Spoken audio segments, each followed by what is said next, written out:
Okay, you're good to go, Mr. Mayor. Okay, thank you very much. Good evening, ladies and gentlemen, members of the public, staff, and council. Welcome to March 7th council meeting. We have some sad news to share tonight before we get the meeting officially started. Our former clerk, Marcel Lapierre, passed away on Friday evening unexpectedly.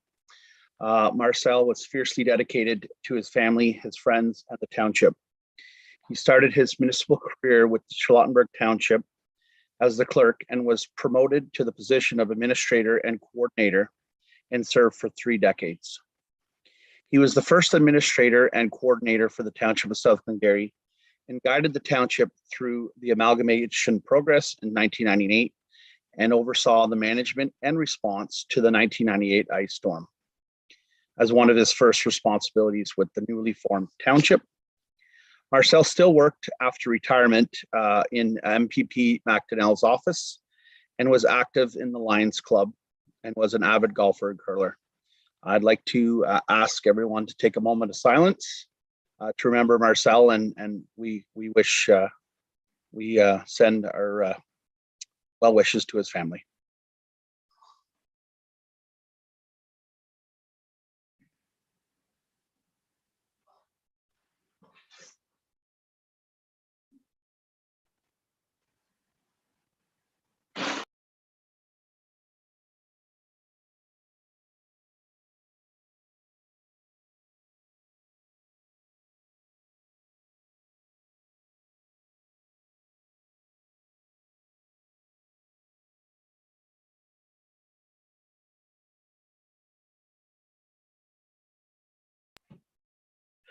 Okay, thank you for that. Moved by Martin Lang, second by Stephanie Jaworski. Be it resolved that the March 7th council meeting of the Township of South Glengarry now be opened at 7:03 p.m. All those in favor of the motion? Motion is carried. Thank you very much. Moved by Stephanie Jaworski, second by Rebecca Luck. Be it resolved that the Council of the Township of South Glengarry approve the agenda.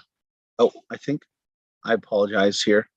I'll now ask everyone to stand for the playing of our national anthem. My apologies.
Thank you very much.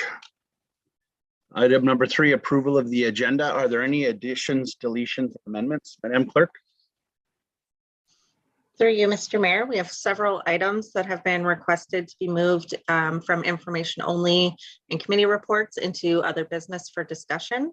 Those items being 7CA, the Environment Committee minute, item 7DD, capital projects update, item 7DE, the Farm 911 project update, and item 7DF, the memo from the Raisin Region Conservation Authority. Okay, perfect. Thank you for that. Moved by Stephanie Jaworski, second by Rebecca Luck. Be it resolved that the Council of the Township of South Glengarry approve the agenda as amended. All those in favor of the motion? Motion is carried. Thank you very much. Are there any declarations of pecuniary interest? Seeing none, we'll move on to item 5, approval of the minutes. 5A, previous meeting minutes, February 22nd, 2022. Moved by Rebecca Luck, second by Sam McDonnell. Be it resolved that the minutes of the February 2022 regular council meeting, including the closed session minutes, be adopted as circulated. All those in favor of the motion? Motion is carried. Thank you. And the minutes moved by Sam McDonnell, second by Martin Lang. Be it resolved that the minutes of the February 22nd public meeting be adopted as circulated. All those in favor of the motion? Motion is carried. Thank you. Okay, moving on. Presentations and delegations. There's none this evening, so we'll get right into it. Staff reports 7AA. Ms. Compo. Thank you, and through you, Mr. Mayor. Council may recall earlier in this term of council, you appointed a member to be an alternate for county council. This is enabled through Bill 68, which is the Modernizing Ontario's Municipal Legislation Act. So with our recent shuffle in the composition of council, Deputy Mayor Jaworski was formerly our alternate at County Council when she held the position of councillor. And now that she has been appointed to Deputy Mayor and is a sitting member of County Council, we do have an opening for an alternate for County Council.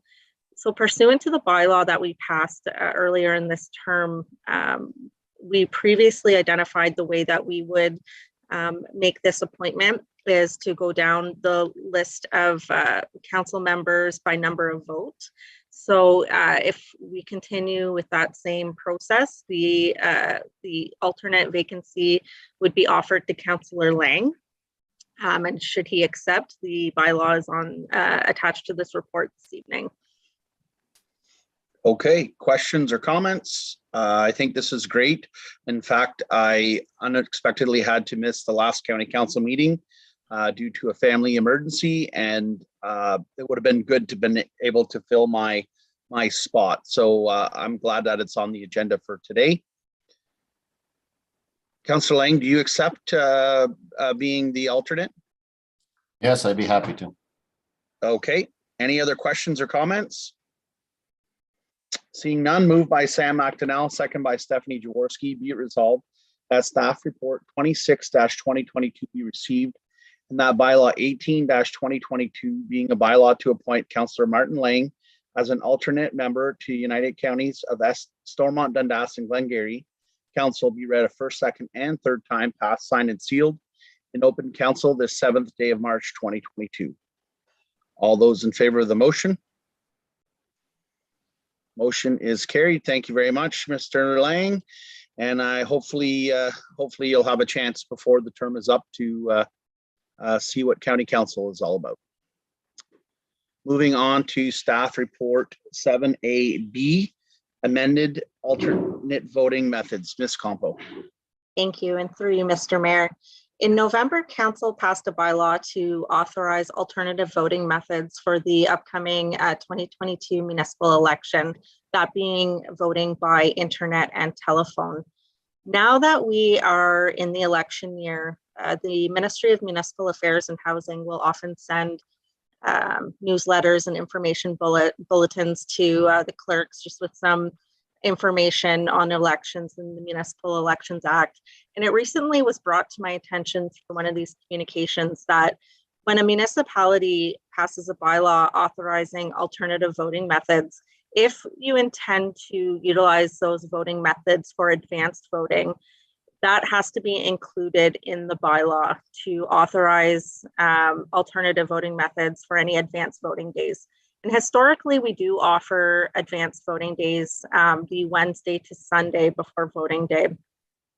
So that was not included in the original bylaw. So I've just brought forward an amended bylaw this evening that will enable alternative voting methods to be used for advanced voting days. Okay, perfect. It's pretty well explanatory. Are there any other questions or comments?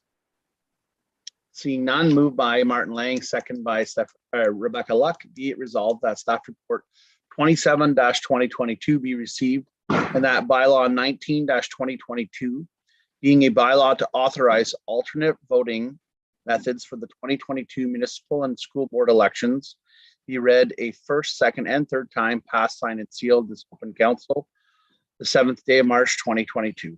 All those in favor of the motion? Motion is carried. Thank you very much. Moving on to 7AC, approval of the 2021 wastewater annual reports. Mr. Sege. Good evening, Mr. Mayor and Council. This evening, I am bringing back the annual reports for the Water and Wastewater Department. As you are aware, on February 22nd, they were submitted for Council to review. Hopefully, Council has had enough time to review them in order to approve them tonight. Pretty much the approval is for us to make our records public for the annual reports and to have them submitted to the ministry. So at this point, I am available for any questions if Council has any. Councillor Lang. Thank you, Mr. Mayor, through you. And thank you, Mr. Sege, for the report. And well, it was a lot of reading. It's a very important thing, I think, for us to keep up on and go through every year. My question is that we had this year, we had a few non-compliance issues. Looking at the report, it looks like as though they've all been addressed. And so my question to you is there anything further that you need from Council as far as, some of them look like they do with computer software and this sort of thing. Is there anything further that you need from Council to address or to further address any of these issues? Yeah, so through you, Mr. Mayor, to answer Mr. Lang, in regards to all the non-compliances, yes, they were all addressed right after our inspection. At the moment, we do not need any extra requirements or funds in order to fix any other issues in regards to these non-compliances at the moment. Thank you. Thank you. Deputy Mayor Jaworski. Thank you, through you, Mr. Mayor. And thank you, Mr. Sege, first for putting together the reports, because I know it's a lot of information. It's the long reports. And thank you very much also for your answers to the long list of questions that I had sent you. I appreciate your thorough replies. So I have two follow-up questions based on that, if I can ask them both, Mr. Mayor. Yes. The first one has to do with, so the SCADA non-compliances. And I missed this in the ministry inspection reports that you sent me. I missed the frequency. Like, is this something that they missed the SCADA programming issue like at a last inspection, or is it that something changed in the interim? So through you, Mr. Mayor, the frequency is outlined in the regulation, and it's quite precise on how it needs to be laid out. This is it's an issue with the way the SCADA was built and programmed, very similar to the regulation, but not to the exact wording of the regulation. We were taking readings at, instead of a timed frequency, we were taking it on change. So if the number didn't change, we did not take a frequency data point, where no matter what, if the regulation said every 5 minutes, one reading had to be taken, well, one reading had to be taken in those 5 minutes. The way the SCADA calculated it for our graphs was, if it didn't change for 6 minutes, it kept the same data point for 6 minutes. And as per the regulation, it needs to be calculated at least at a minimum frequency of 5 minutes. For an example, every data point and type of reading at the water plant has different requirements. And we just needed to make sure we were collecting the data points on the historian, which is a big server, for future use. All right, thank you. My other question has to do with Redwood Estates. So it has to do with the sodium issue, and I shouldn't call it an issue. Because it's not a health issue. Their sodium results sometimes are higher than the average. And by regulation, we have to notify those residents when it's above a certain threshold, not because, again, it's a health concern, because most people get far more salt through what they eat. But if there was a resident on a sodium restricted diet, they would need to be aware that the water has a different level of sodium than what it would, typically have.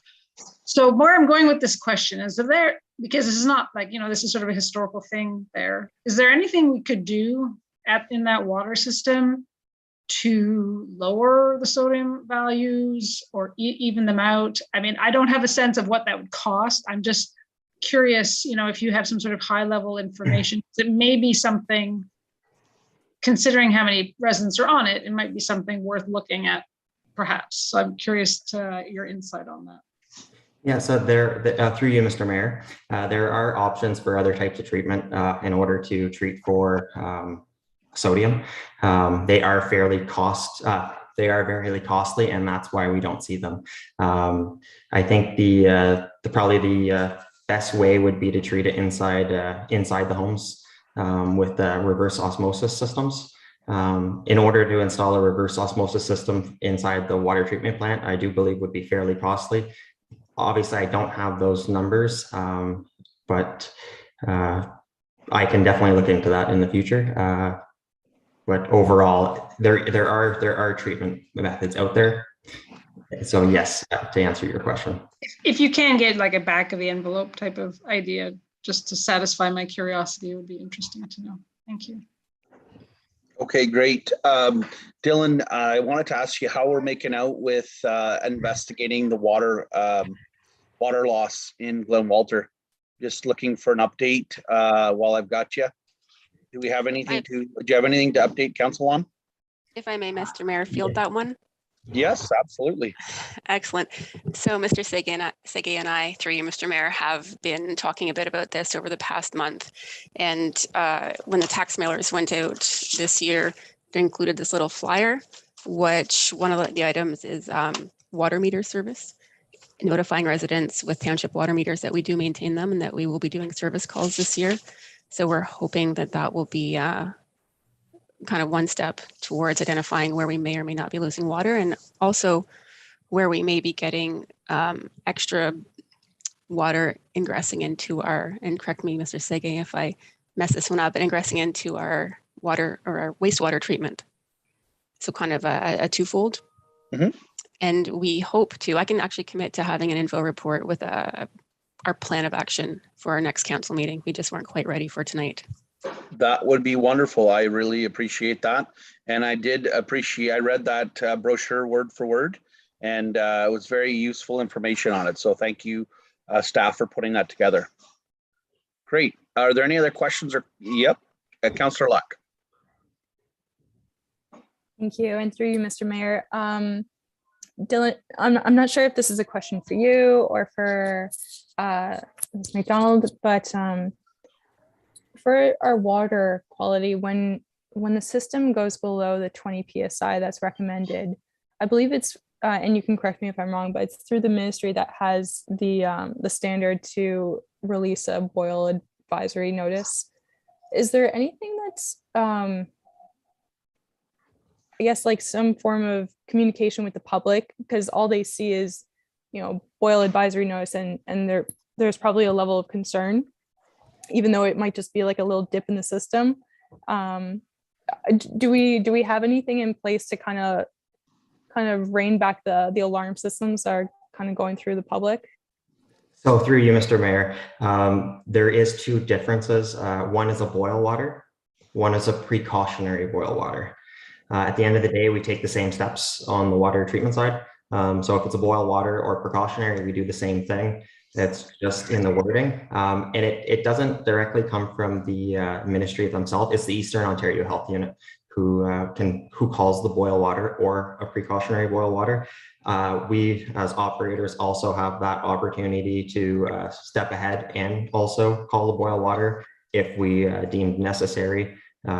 In the case we can't get a hold of the health unit, or if we know something is, we should be notifying the public. So we do have that option as well.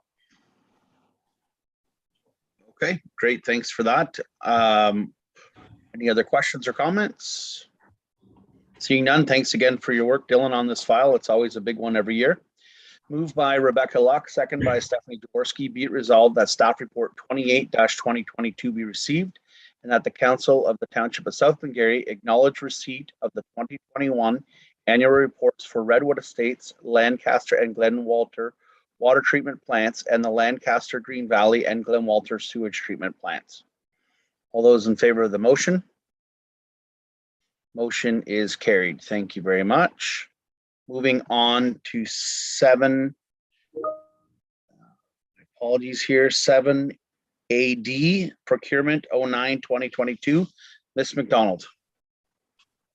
Thank you. And through you, Mr. Mayor, this is a staff report to bring forward a recommendation for award for our surface treatment tender that we put out at the early February, and it closed on February 22nd. And the work is to pulverize the existing surface treatment platform of concession 4 from second line road to third line road per the road working committee's capital plan. So pulverize, shape and compact and fine grade, and then put down the double surface treatment surface. We received 2 submissions. One was Greenwood Paving and the other was Smith Construction. Both submissions met our requirements. And in this instance, we are recommending the low bid who has done work with the township before. The low bid would be, don't want to mess this up, Smith Construction. And I put a note in here that this is under budget for this portion of the work. We will likely go through and add our own granulars, which will put this project over the estimated budget of $220,300. And I estimated at the high end. So if we don't need to put down the full depth of extra granular, then it will be less of an overage. Okay, thank you. Ms. McDonald, with the recent spike in petroleum gas and oil, is there any, is this the tendered price and that's what we're getting it for? Or do they have where they can charge more if the rate goes over a certain threshold for the petroleum component to this project? This is a tendered price. Okay, good to know. Deputy Mayor Jaworski, then Councillor Lang. Thank you. Through you, Mayor Warden, your question actually reminded me something that I'd wanted to ask, but I forgot. With respect to the liquidated damages of $500 per week, if it's not completed by the completion date, my memory is foggy on what's typical, but it seemed low. So maybe I'm just that my memory is really poor, but if you could speak to like how that liquidated damages amount is determined, that would be great. Thank you. Yep, and through you, Mr. Mayor, my answer is not terribly comprehensive. I went back through our last bunch of surface treatment tenders, and this was the number we'd used. Okay, thank you. Councillor Lang. Thank you, Mr. Mayor, and through you, thank you, Ms. McDonald, for the report. Can you tell me about how long a section of road we're doing? From what I can see on the map, it looks to be just under 3 kilometers. Is that about right? Yes, just a moment. I have, through you, Mr. Mayor, 2.88 kilometers for this work. Okay, and that's about what I thought it might be. So, I mean, and I'm just making a comment that it looks as though it's going to cost us close to $70,000 for this per kilometer, 90,000 when you add in granular and staff time, and I imagine that the granular staff time we always like we did on our own. But in the last few years we've been doing roads for anywhere from 44 to somewhere over 50,000. So costs are obviously going up quite a bit. So I think it just kind of shows that we need to keep moving quickly on our roads project that we'd like to do, as far as getting a bunch of these roads that need to be done, getting them done sooner than later, because our costs are going up extremely fast. I'd like to get them done, and we can borrow money still at a reasonable rate. So it's going to be a lot cheaper to pay the interest than it is to pay the markup every year. Yep, I agree. Thanks for those comments. Councillor McDonnell. Through you, Mr. Mayor, just was going to highlight the same thing Councillor Lang did. Just the inflation alone on that road compared to what we've seen in the past is almost double what it's been. But that road definitely, I'll be happy to see done. It's definitely one that's been neglected and really in desperate need. And the rest of the half of it, or the other 2/3, hopefully will be on the books soon too. Thanks. Okay, Councillor Luck. Thank you, and through you, Mr. Mayor. I'm just curious, Ms. McDonald, from like a budgeting, we're saying 6.1 tons. Do you have the actual thickness from your calculations that you're putting down for the new granulars under the additional expenditures? Yes, if you give me 30 seconds to pull up that spreadsheet, Mr. Mayor. Yep, no worries at all.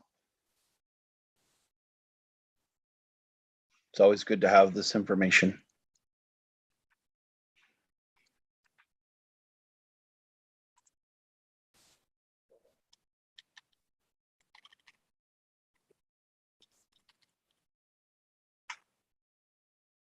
Okay, so we have, through you, Mr. Mayor, estimated a depth of, I don't know what units I have this in. That's 0.07 for depth.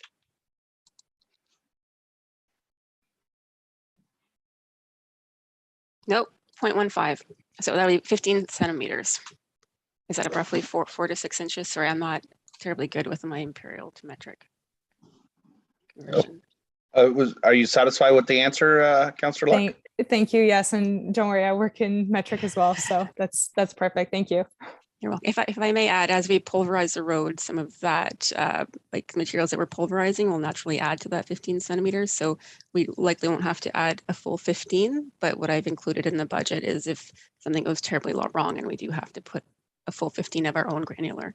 So we're hoping that our granular will just fit in to what's been pulverized and we'll be able to apply less material.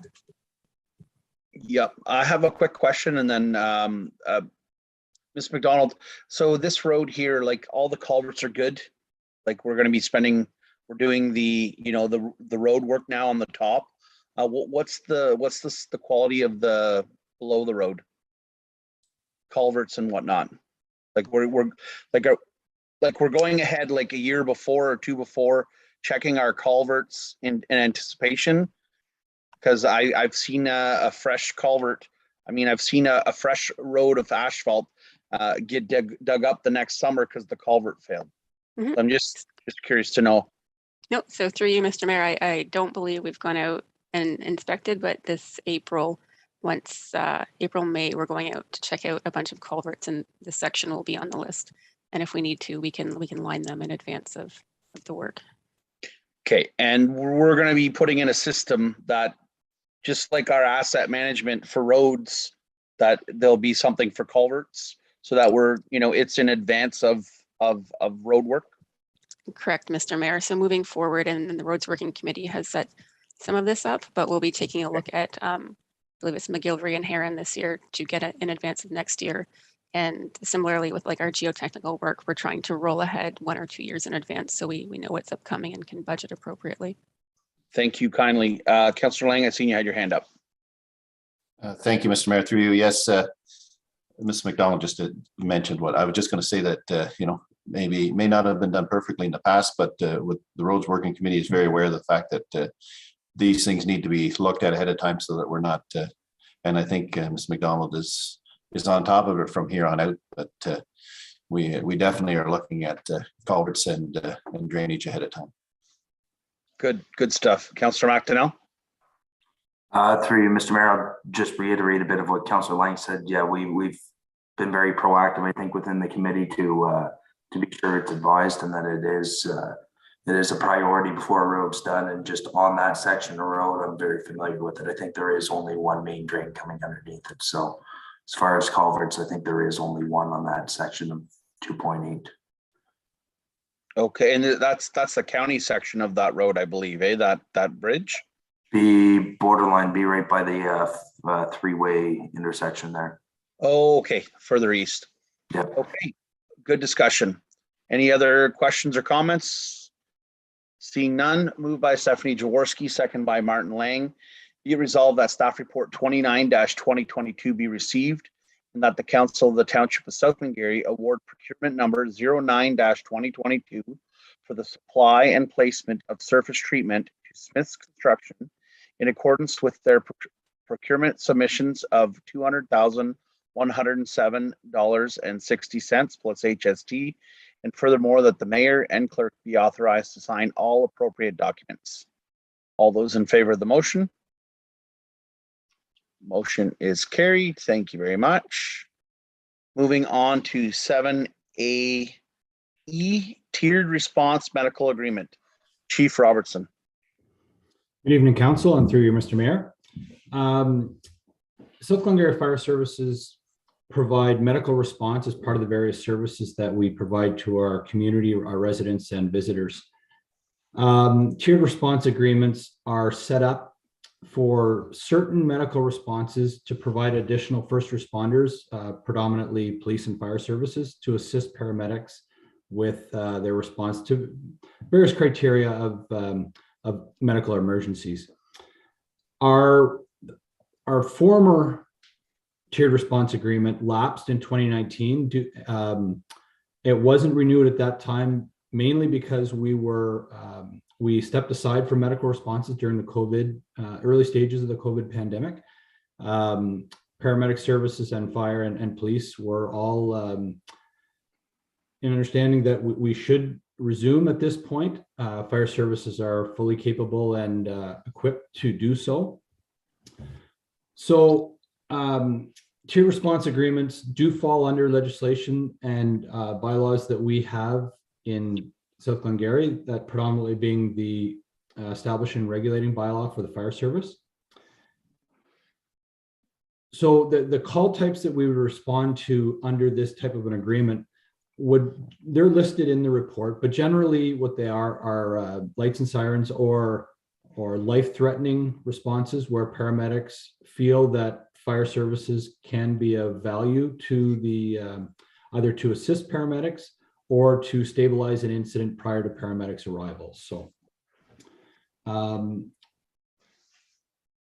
this is an agreement that's being signed by all 6 townships and municipalities in SDNG, in addition to the City of Cornwall Fire Services.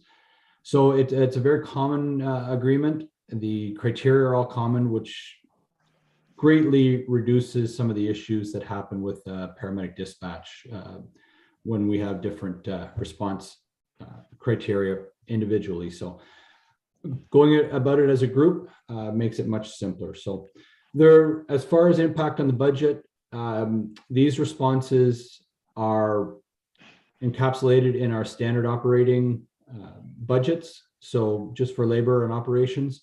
So there is no additional operational funds required. So it is definitely included in the 22 budget. So I guess if there's any questions about why we participate in these agreements or what value it is, I'd be open to comment. Thank you. Thank you very much, Chief Robertson, for your report. Are there any questions or comments from members of council? Pretty straightforward to me. I recently had to call the ambulance for an incident, and I was very thankful that they came. So adding more help when needed, I think is a good thing. Moved by Sam Actonel, second by Rebecca Luck. Be it resolved that staff report 30-2022 be received, and that bylaw 20-2022 being a bylaw to enter into a tiered response medical agreement with the Cornwall ST&G Paramedic Service be read a first, second, and third time, passed, signed, and sealed in open council this 7th day of March 2022. All those in favor of the motion? Motion is carried. Thank you very much. Moving on to 7A F. Raisin River Canoe Race, request for services, Ms. Servage. Oh, and Chief Robertson. And through you, Mr. Mayor, I'll handle this report at this time. So some good news was shared, was posted today in the media that the Raisin River Conservation Authority has announced that after a 2-year hiatus due to COVID, our annual canoe race will happen on April the 10th. There is an additional date in case that weather conditions warrant a postponement, but for all intents and purposes, April 10th would be the day of the race. So in the past, South Glengarry Fire Services, South Glengarry Township, I guess, assists the race in 2 ways. The fire service, we provide shore-based rescue services for the race and the participants. And we also, in the past, have allowed the organizing committee to host the awards in Tartan Hall at the Recreation Center, Charlotte Rec Center. So what we've done over the last number of years when there was a race, we have brought a report to council, basically advising council of the costs that the 2 items that we provide to the race would cost, and it's requested that that be put towards a donation towards the Raisin River Conservation Authority. So basically, just in recap, the services we provide would be for shore-based water rescue services from the fire service and a donation of the rental fee of the Tartan Hall on the Sunday afternoon for the awards ceremony of the race. So those are the 2 items. The cost, a combined total is $2,447.50 would be the amount of the donation. That is both for the rental fee for the Tartan Hall and also for the estimated labor amount for fire services. So, thank you. Thanks for your report. I certainly am in favor of this. I am extremely happy to see that this is coming back. It's kind of a rite of passage for many of our youth. So are there any other questions or comments? Councillor Luck? Thank you. And through you, Mr. Mayor, I just want to say thank you very much for everything that you guys do. This event is, it's a great milestone in our community. And I mean, we all kind of come together and play our parts, and wouldn't be the same without you. So thank you very much for everything. Okay, seeing no other comments, moved by Rebecca Luck, second by Martin Lang. Be resolved that staff report 31-2022 be received, and that the Council of the Township of South Glengarry approves the request from the Raisin Region Conservation Authority for a donation in the amount of $2,400 and $24.4750 from the Grants and Donations Fund to cover the cost of shore-based water rescue services and the Charland Recreation Hall rental fee. All those in favor of the motion? Motion is carried. Thank you very much. And moving on to 7AG RFP 03-2022, Kenneth Barton Park Bocce Ball Courts. Ms. Servage. Thank you, and through you, Mr. Mayor. This report is regarding the installation of 2 bocce ball courts at Kenneth Barton Park in Martintown, as this project was approved through the 2022 budget. The township issued an RFP on February 3rd for the construction services of this project, and the RFP closed on February 23rd. The terms of reference within the RFP provided the instructions for the site preparations, which included excavation, drainage, and proper surfacing to ensure a level and compact playing surface.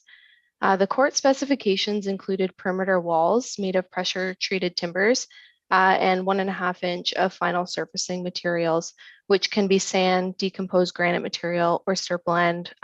There's various types of surfacing. The original surfacing quoted in both proposals that are in this report included similar sand and stone dust surfaces with the option to upgrade. So I quickly want to address the size of the courts. There are going to be 2 12 feet by 60 foot courts. Now the court sizes can vary, and this is a recreational size court. There are official size courts that are closer to 90 feet by 13 feet. But it's important to note that a 90-foot court would not fit within this park due to the septic system. So after discussing with our Director of Water and Wastewater, Mr. Sege, we determined what dimensions and location would be safe and acceptable. Staff then consulted with a member from the main user group to ensure this would work for them. Also, I understand that there's quite a big difference in the prices in these submissions. I have reviewed the submissions and they're both providing the same services as the details of the project were clearly outlined within the RFP. The top surfacing options are also similar, therefore I'm not sure where the large price difference is coming from. But based on the pricing though, it is my recommendation we go with playground planner submission as it is a lower cost of $14,500 plus HST. You will see in my report too that I mentioned that this RFP is for the installation of 2 courts, but additional upgrades, features and seating will be purchased in order to maximize the funding we are receiving, which that funding will be announced in the coming weeks. Okay, excellent news. I too was kind of taken aback by the difference in the quotes. I mean, our other quote that we just approved was 5,000 difference on a $200,000 bid. So are there any questions or comments from members of council? Seeing none, moved by Martin Lang, second by Sam Actonel, be it resolved that staff report 32-22 be received and that RFP 03-2022 for the Kenneth Barton Park Bocce Ball Court be awarded to playground planners as per their submission of $14,500 plus HST, and furthermore that the mayor and clerk be authorized to sign the applicable documents. All those in favor of the motion? Motion is carried. Thank you very much. Moving on to staff report 33-2022. Ms. Haley. Thank you, Mr. Mayor. I'm having some signal issues, so I apologize if I'm not coming through loud and clearly. So the purpose of this staff report is to deal with an existing parcel of property that's located in Wesley's Point that's currently developed, and the property owner is hoping to tear down their existing home and rebuild a new dwelling and relocate the septic system. This property had been reviewed previously by the Committee of Adjustment and obtained the necessary approvals to reduce the setback for the newer portion. And the site plan has been reviewed by the municipal staff as well as the Raisin Region Conservation Authority. You will see in the agreement that the Conservation Authority does have some requirements regarding floodproofing, requirement of a permit, etc. It's a straightforward site plan, and so all that's left in this process is for council to enter into an agreement with the property owner. So if there's any questions, I'd be happy to answer them. Thank you. Okay, thank you very much for that, Ms. Haley. Are there any questions or comments of the council? Seeing none, moved by Sam Actonel, second by Stephanie Jaworski. Be it resolved that staff report 33-2022 be received and that bylaw 21-2022 being a bylaw to approve a site plan control agreement for the property legally described as part of lot 24, concession 1 in the geographic township of Lancaster, now in the township of South Glengarry, county of Glengarry, being part 2 on plan 14R 355, pin number 671-360152, also known as 6316 Willow Drive, be read a first, second, and third time, passed, signed, and sealed in open council the 7th day of March 2022, and furthermore that the mayor and clerk be authorized to execute the site plan control agreement. All those in favor of the motion? Motion is carried. Thank you very much.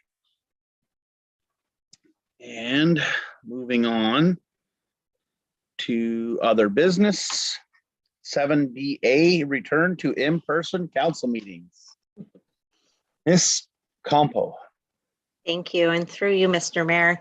As council is well aware, for the past about 2 years, I guess this month, council meetings have been taking place electronically as a result of the COVID-19 pandemic. However, as we're starting to see some of the public health measures being lifted and hopefully returning to a little bit of normalcy, we're about at the time to start considering moving back to in-person meetings.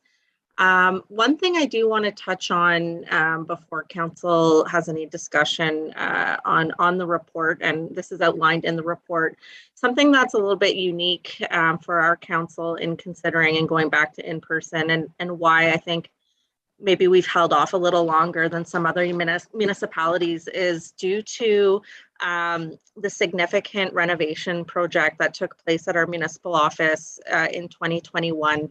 Formerly, our council chambers were at the main office in Lancaster. However, through the renovation project, the space that was once council chambers has now been converted to office space, as you're all well aware. And so our council meetings and council chambers is now going to be moved to Tartan Hall at the Charland Recreation Center. So we do have the added, we've had the added complexity of making arrangements to move our council chambers, not only organizing the physical space, but also getting the technology in place to continue to live stream our meetings. Because I think one of the benefits we can take away from this pandemic has been getting a greater audience in attendance at our council meetings. It's more accessible and easier for the public to attend, especially during these winter months where the roads aren't so great. So it's been certainly an added bonus getting that additional community engagement in our meetings online, and we're happy that we'll be able to continue live streaming our meetings from our new location at Tartan Hall. So all of that said, my recommendation this evening is that we consider moving back to in-person meetings as of our first meeting in April, which would be on April 4th.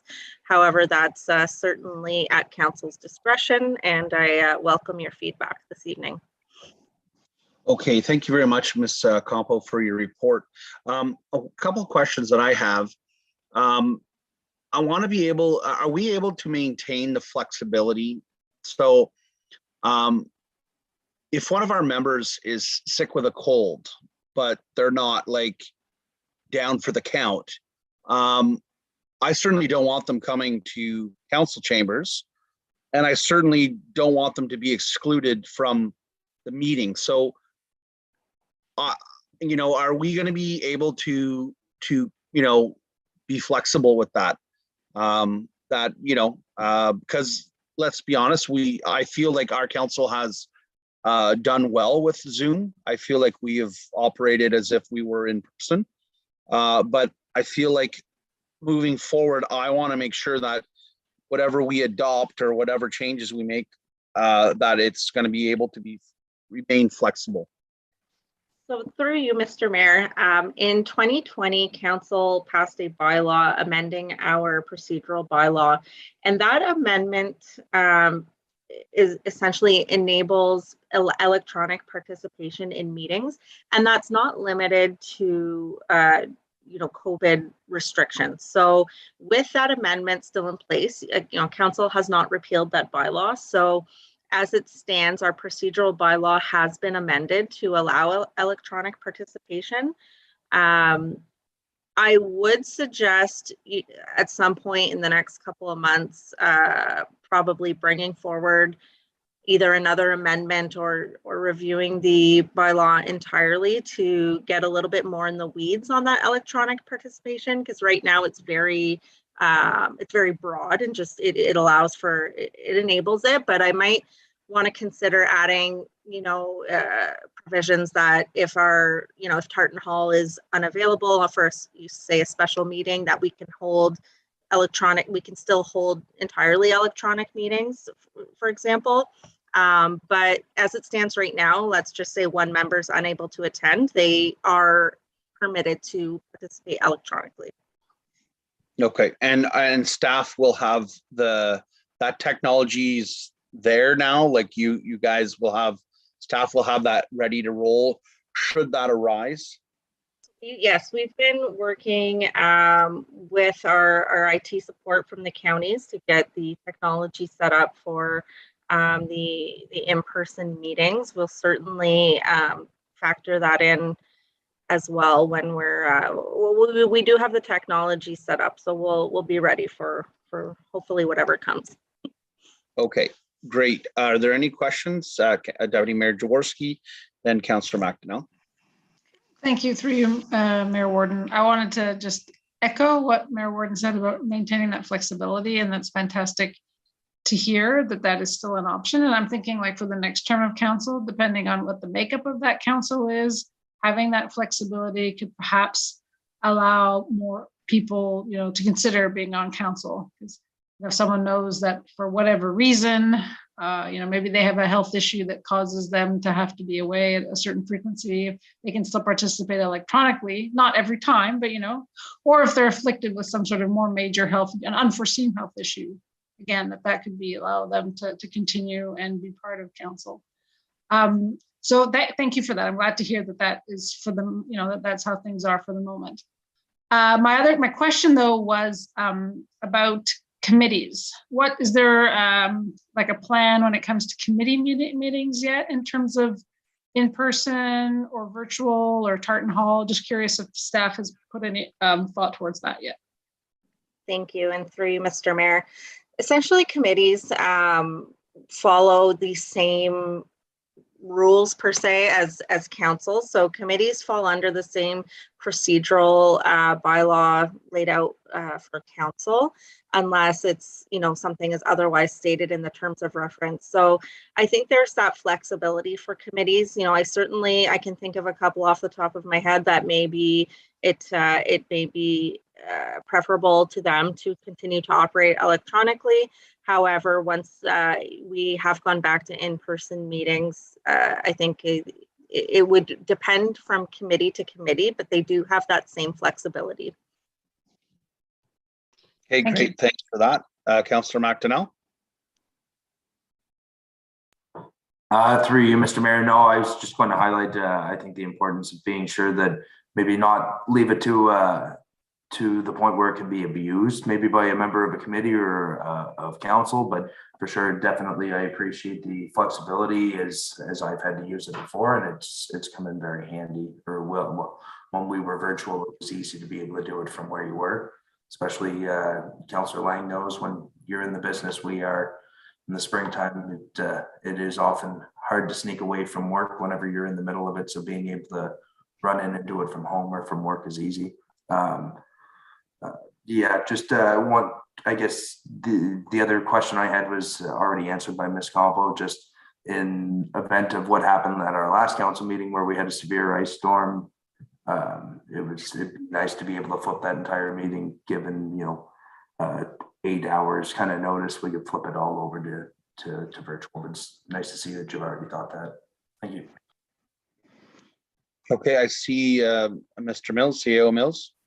Through you, Mr. Mayor.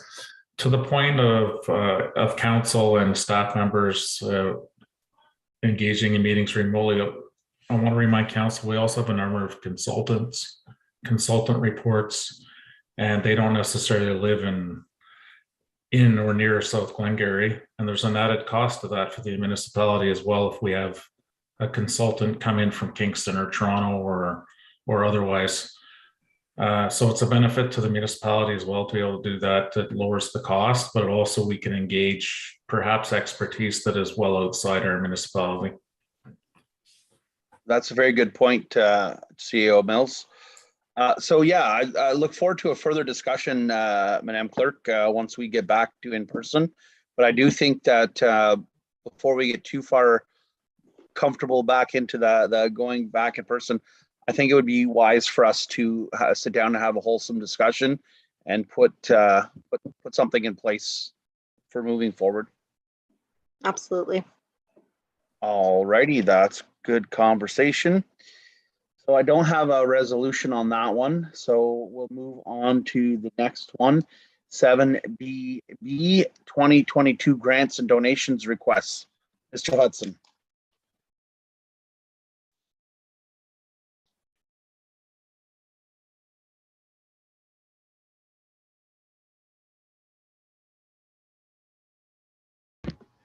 There we are.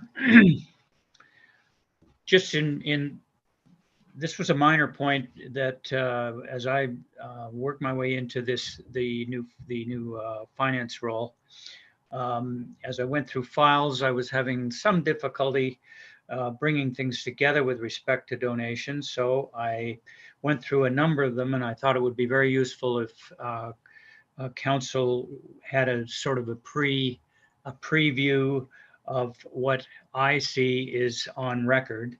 And that would give them the opportunity to speak to either adding or, in the case of Raisin River, or deleting if for some reason the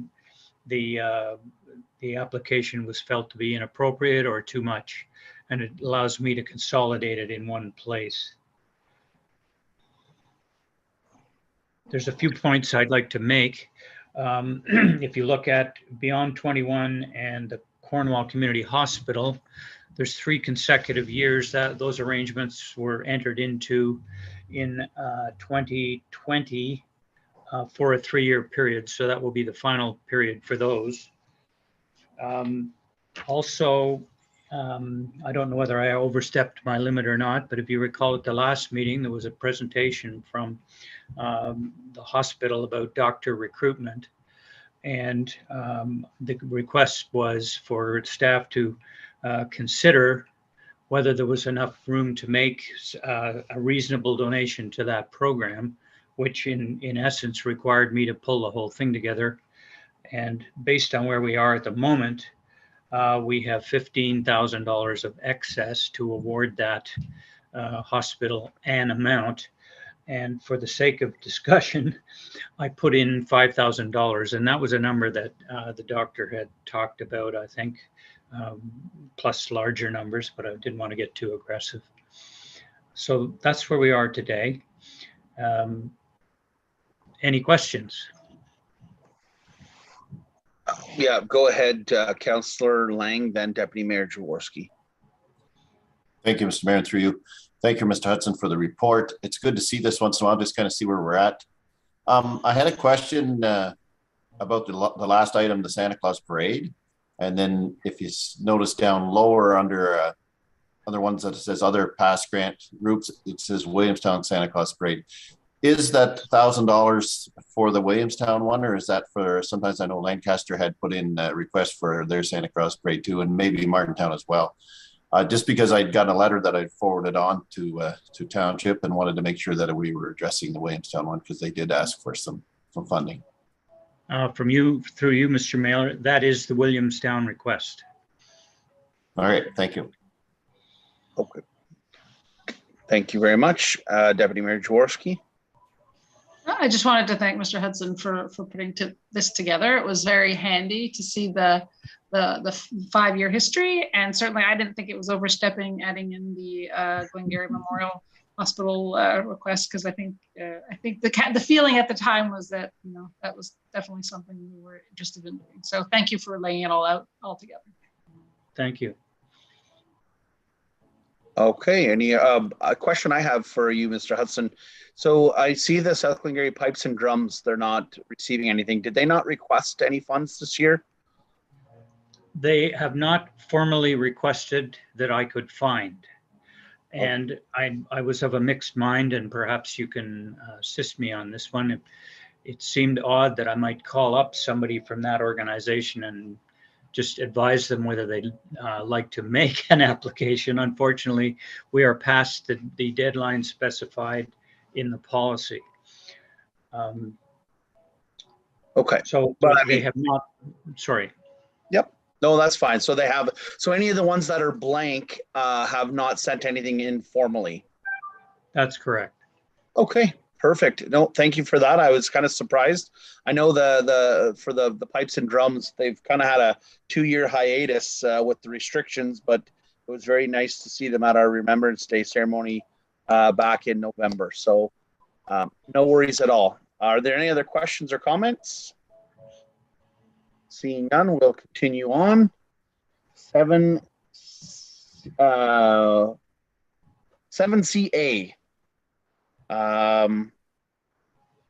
Environmental committee reports. I'm not sure who requested that to be pulled for discussion. Deputy Mayor Jaworski. Thank you through you, Mayor Warden. As you can see, Environment Committee continues to meet, have good discussions. So the item that I wanted, what prompted me to pull this one is that one of the items is planning a visit to our own landfills in South Glengarry. Our committee hasn't done that over this term of council. And so we are we've booked in Tuesday, May 31st in the afternoon. And I wanted to make sure that council was aware of this, because perhaps this is something that council would like to participate in, just to make sure you're aware. And so the plan is to view both landfills and have our regular environment committee meeting as well. Just a question. With the large garbage pickup that week, is that going to affect, or is that the purpose of specifically going that week? There might not, is it the appropriate time?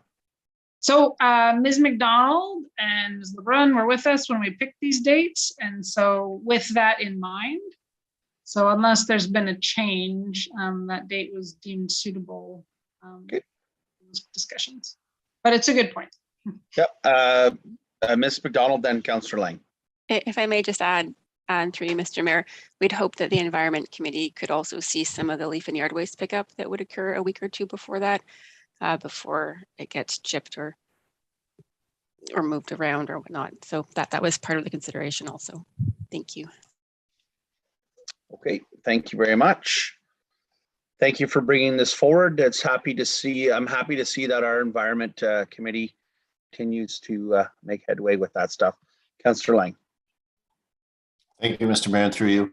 Under the Environment Committee minutes, I noticed in the first item in new business was the committee would like to see bag tags sold at various locations, and I know that's been discussed a little bit. And I'm going to use this opportunity to bring up again that I think quite a few of council, and I don't know if it ever came to an actual vote, but would like to see us distribute some free bag tags to our residents. I was hoping that we would have seen them with our first installment of our tax bill that went out, that I did not.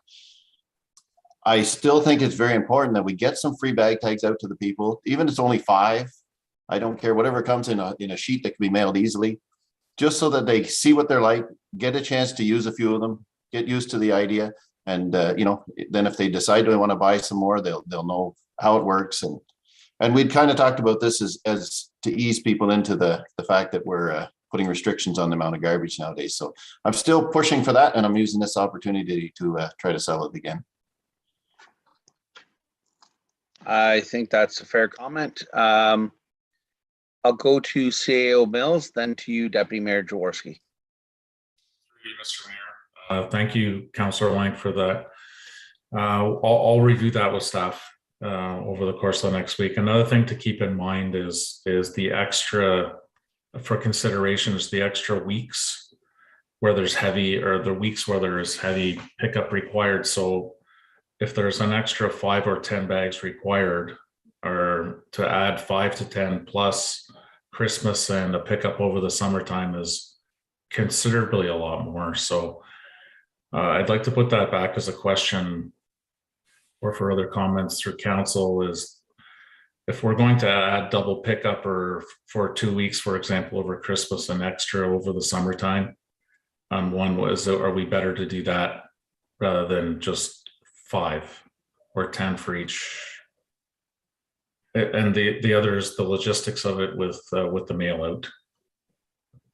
Okay, good points. I'll go to Councillor Lang if you don't mind, Deputy Mayor Jaworski, and then to you. I'm sure you have a subsequent. Yes, it's just to Mr. Mills' point, and I think that it's great that we're doing that large garbage pickup, and we're doing a little extra during Christmas. And I'm not saying that these 5 extra bag tags that I'd like to see out, that's not a yearly thing. And that was, to me, that in my mind, that was to get out, just to get us into this new system. I was kind of hoping it would have been done earlier on in the new contract, but I still think it's important. And I don't think it's something we need to plan on for every year. I think just a one-time thing, just so that everybody gets a chance to see what they look like, has a few to use, and then gets them on, and then I think it'll work after that. Thank you, and I certainly would want it to be done at the August tax mail out, not, I don't want a separate mail out because it would be paying twice as much if that happens. Deputy Mayor Jaworski. Thank you, through you, Mayor Warden. I wanted to thank Councillor Lang for bringing this up, and it is something also that I would very much like to see happen in some way, shape, or form. And if it's that we need a brief staff report explaining like what are the concerns or implications of maybe we don't fully understand. Like from my perspective, it's fairly straightforward, but maybe we need more context here. And maybe not like Councillor Lang.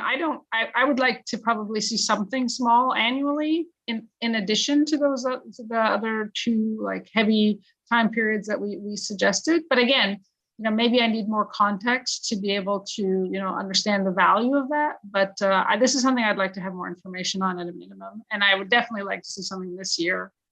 And if August is the most efficient time frame, well then let it be. Okay, thank you, Councillor McDonnell.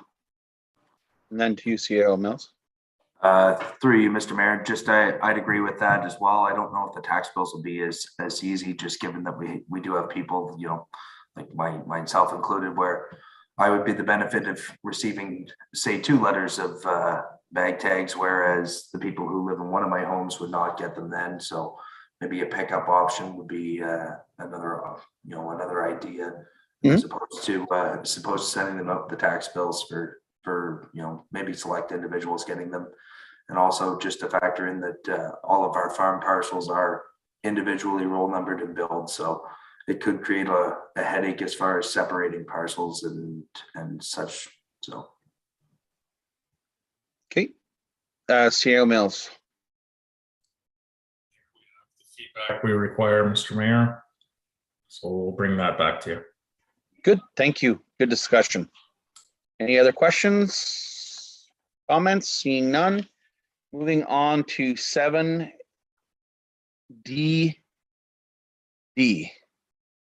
Capital projects update. I certainly had some comments, but Deputy Mayor Jaworski. Thank you, through you, Mayor Warden. Yeah. So first of all, I wanted to say thank you to Ms. McDonald for putting that together, because I thought that was a super helpful document. We've never had that in the past, so I found that really helpful to have it all laid out together. And I look forward to being a regular update. Also, the maps, having the maps there is also, it might sound silly, but I found that made it so much more intuitive to follow the information. So one comment that I wanted to make was just to I use it as an opportunity to bring up again the fact that I've been contacted by residents about bike path or bike shoulder on Purcell. And I know that Purcell is one of the items that's listed, so I just don't want that to be forgotten. I know Councillor Lang said earlier on in the meeting that we have to get on our projects so that we can avoid some of these increases in prices. But again, this is one that I want to at least that to be considered, or to have some sort of thought put towards it, and for the committee to think about that one. So thank you. Perfect. Thank you for those words. I certainly echo that as well in regards to the bike path. Ms. McDonald, I had a question in regards to Warren, Middle, and Bethune. So it says deferred for geotechnical work. So that's is that basically the work that we're going to be redesigning that whole street, those couple of streets? So the geotechnical work, through you, Mr. Mayor, the geotechnical work will tell us what the underlying base of the roadway is, and if we can, and kind of what kind of surface we need to do moving forward. So I'm hoping that the engineers performing the geotechnical work will give us a bit more information about what might be appropriate through that area, and then we'll go from there. And the geotechnical work is lined up for, I believe, early August of this year. So then Warren is not going to be, there's not going to be anything done to that street this year? Likely not, no. Okay. It would be a 2023 project. Okay. All right. Not a problem. There's a couple of really, really bad dips there. I don't know if we can maybe put a little patch or something just to kind of buy them some time. Councillor Lane? Thank you, Mr. Mayor, through you, and thank you for bringing that up. Is the 97,240, is that for the geotechnical? Through you, Mr. Mayor, no, that 97,000 was the total budgeted amount for those 3 streets. And I will see what falls out of the geotechnical work as to whether or not that budget is appropriate for 2023. The geotechnical work is funded through a different pot of money. My concern is if we're going to hire a firm to do the geotechnical work on those streets, that I don't think, if I remember right from the last roads committee meeting, I don't think we're sure about drainage on that. I mean, there's a big culvert / ravine at beside the museum, but how is the water getting to that down from the post office? From the post office east, there's lots of slope, but from the post office to the fairgrounds, I'm just not sure. So I'm wondering if we're going to spend the money to have somebody checking the soil underneath. Are we going to need engineers to do sewers there, or I guess it wouldn't be maybe sewers, but some type of drainage similar to what we did on the south side of the river? And if we do, that all needs to be done at the same time, or else we're not going to get this road done even next year.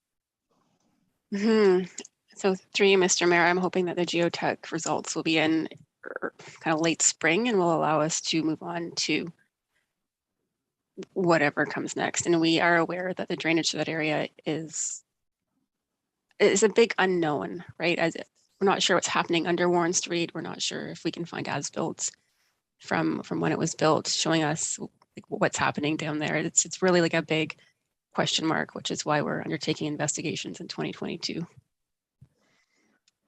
Okay, well, let's hope that it comes back earlier than later, because that street, something needs to be.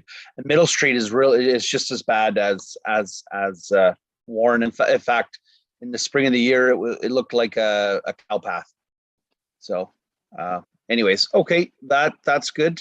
Were there any other questions or comments on the work being completed? Deputy Mayor Jaworski.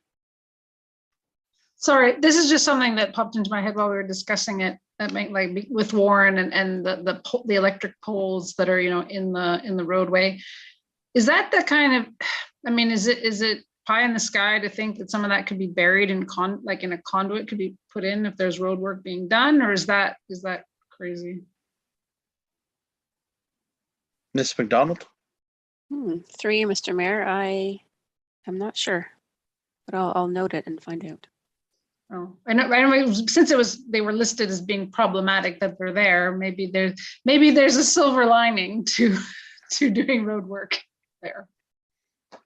Right. I mean, that whole street is going to need to be redesigned. I mean, I personally think it should be a one-way street from the post office out at the museum, because I go there often to pick up my daughter, and it's very dangerous when you're nosing out at the post office to come onto the county road. Rusty Major's old house, it's hard to see there. So, and maybe even moving the sidewalk to the opposite side of the street, and then it's away from the hydro poles for winter maintenance and stuff. CAO Mills. Through you, Mr. Mayor. We're now speculating and asking and wondering. We need to get back to the roads committee, and we'll do that. We have a meeting scheduled shortly. We'll bring this up. We'll work through our engineers. The team will talk internally in the office, and we'll come back to council. Okay. Much appreciated. Thank you very much. Any other questions or comments? Seeing none, thanks again, Ms. McDonald, for this very detailed report. It's clean. Everything's there. Really much appreciated. Moving on to 7DF, Memo RRCA inventory of programs and services. Councillor Ling. It wasn't me, but I'm happy to talk about it. I was going to say, Sorry, Mr. Chair there. Through you, Mr. Mayor, we did skip item 7DE. My apologies. 7DE then we'll finish on this one here, inventory for programs at the RCA. Then I'll go to the 911 project. My apology. All right. If everybody had a chance to look at the inventory that was sent from the Conservation Authority, and the long and short of it is that the provincial government has decided that from now on, when the conservation authorities build the townships, that there's going to be the core programs or the mandated programs that they have to perform, and then they're going to break out any of the programs that they partner with the townships to do, and they are optional, and they have to negotiate whether the townships, and I personally, I think that we're happy with what the Conservation Authority has been doing for us, and we're likely not going to balk too much, but it's just going to be a new way of looking at it. So we'll know what has to be paid for and what things that we can negotiate, and we can say, yes, we want that service, or no, we don't want that service any longer, and we no longer wish to pay for it. And there was only two that come up in that, and I haven't scrolled that far ahead yet because I wasn't quite ready for this, but there was only two that showed up in that report that are not mandated for South Glengarry. So I think we can look at them and see if we want to continue. And this is going to take, it's going to be the next year and a half, I believe, till it's not the end of 2022. I think it's the end of 2023 before these have to be negotiated, and there has to be an agreement in place. So we got lots of time on this. This is just kind of the start of it. Thank you for that, and sorry for throwing you under the bus, Councillor Lang. Deputy Mayor Jaworski. Thank you, through you, Mayor Warden. And I pulled it because, well, first of all, I wanted to pass on to Councillor Lang, who's the chair of the RSCA, that I found this was a very helpful report. I mean, I guess technically you were mandated, like the conservation authorities are mandated to do this sort of reporting now. So, however, it was very helpful. I have a much clearer picture of all the other activities the Conservation Authority does. And I was, unaware of just how much they're doing. And it was also really, it was nice to see that some of their activities are, fully funded by user fees as well. So I think that's really great. So thank you. You can pass on my thanks that I thought it's very helpful from my perspective. Thank you. Good comments. Seeing any other comments? Seeing none, we'll move back to 7DE, Farm 911 project update. Chief Robertson. Thank you, through you, Mr. Mayor.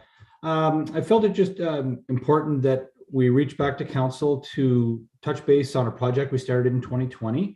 So that project was to add civic address signage to rural properties, so predominantly either vacant lots, but predominantly farm locations where they're non-building lots, to improve emergency service response and even just basic identification of those properties for landowners. So we brought that into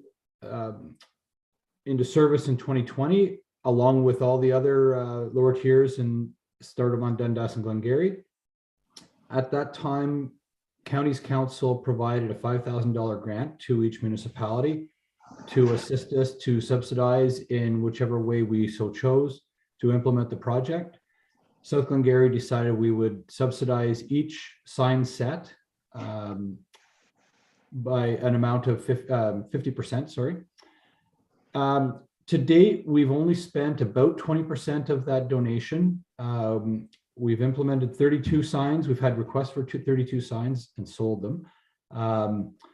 We're going to actively start to re-engage the public to try to both expand the program and also allocate more of that those funds provided by County Council. So I just wanted to reach out to council and advise you of that program, how it's working. It's working very well. So well so that I don't know that we've actually used any of those in emergencies, but that's exactly what that's a positive. So, but it is an important project that we've undertaken, and it will pay dividends over time. So thank you. Absolutely. Councillor Lang. Thank you, Mr. Mayor, through you, and thank you, Mr. Robertson, for the report. I was a little disappointed to see that not too many signs have been issued under the 50% reduction in price. But at the same time, I am hoping to, on our farm, put 5 or 10 of them up, and I haven't done it as well. And I'm going to blame it on COVID, as we blame everything these days on COVID. But I mean, truth be told, I would like to go down to the township office, and I need to do it. And we have been open for a little while, and just, you know, sit down with staff and kind of show them on a map of Google Earth where I would like the signs, and instead of me trying to print out many, you know, heavy those Google Maps, when you try to print them out, they use like highlight ink. And I'm, you know, not sure if you can see it as well. So I just like to make sure that I get them in the right spot. So I'm going to do that shortly. And I think Mr. McDonnell and myself need to get out there and talk to the farm community and drum up some business here. I thought that money would have been all gone by now. Yep. Every sign is a bonus. Councillor Luck, then McDonnell. Thank you. And through you, Mr. Mayor, I'm just curious, Mr. Robertson, do you know offhand how many rural and vacant properties are unaccounted for, like from having purchased signs? Okay, through you, Mr. Mayor, to answer that question, maybe I'll start that by saying there are hundreds, there's thousands of fields. If every farm field that does not have a current civic address was allocated one, there would be thousands of them. But whenever we had our discussions amongst the both the planners across SDNG and the fire services, we determined that it's not so important, that it's on every single farm field or vacant property. It more allows the areas where there's a big span in between building lots for us to add those. So that's kind of the direction we took as a group in SDNG. So I guess to simply answer your question, no, we're not sure exactly how many total there would be. So it's a completely volunteer program. For your information, that was the mandate that was set out by council at the time. So, correct me if I'm wrong, Chief. Is it not mandatory for newly created lots? I thought that component was mandatory, but anything existing was voluntary. No. Thank you for that point, Mr. Mayor. You're correct. If there are severances or land divisions, that's a requirement of that process. But other properties which are historically established, there was no requirement to participate. Thank you. Thank you for clearing that up. Councillor McDonnell. Yeah, through you, Mr. Mayor. No, thanks for the report, Chief Robertson. I'd agree with Councillor Lang. I know we're in the same industry, and I guess on my side of it is I've been able to convince a few customers to put them in. They're definitely helpful, especially for my guys when they're driving out to a farm property to either deliver a fertilizer spreader or get there with a machine to do a custom application. So it is handy on that sense. And at the end of the day, hopefully we never need them for the fire service and paramedics, but if we ever do, they'd be extremely grateful. I know I was just going to highlight as well. I know, for example, on my farm, we're say 6 or 7 properties wide. So farm parcels, as far as that's concerned, you'd probably want 1 or 2 maybe on each end of each concession road type of thing. That was kind of the goal of it, was not to get every property, but to get a few in between that you could line them up, or at least get it, you know, about 200 meters from this civic number or civic address. Okay, great. Thanks for your comments. Good discussion. Are there any other questions or comments on any of the reports? Seeing none, moved by Stephanie Jaworski, second by Rebecca Luck. Be it resolved that the Council of the Township of South Mungary accepts the items presented on the agenda as committee reports for information purposes only. All those in favor? Motion is carried. Thank you very much.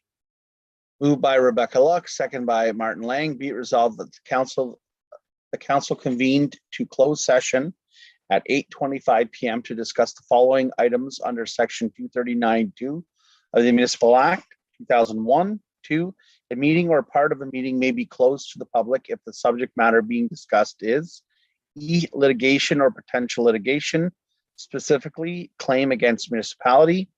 F, advice subject to solicitor-client privilege, specifically legal advice. All those in favor of the motion? Motion is carried. And that concludes the open part of the first part of our council meeting. I'd like to thank you all for attending and enjoy yourselves in the SERP bushes these next few days as SERP weather is here. So thank you.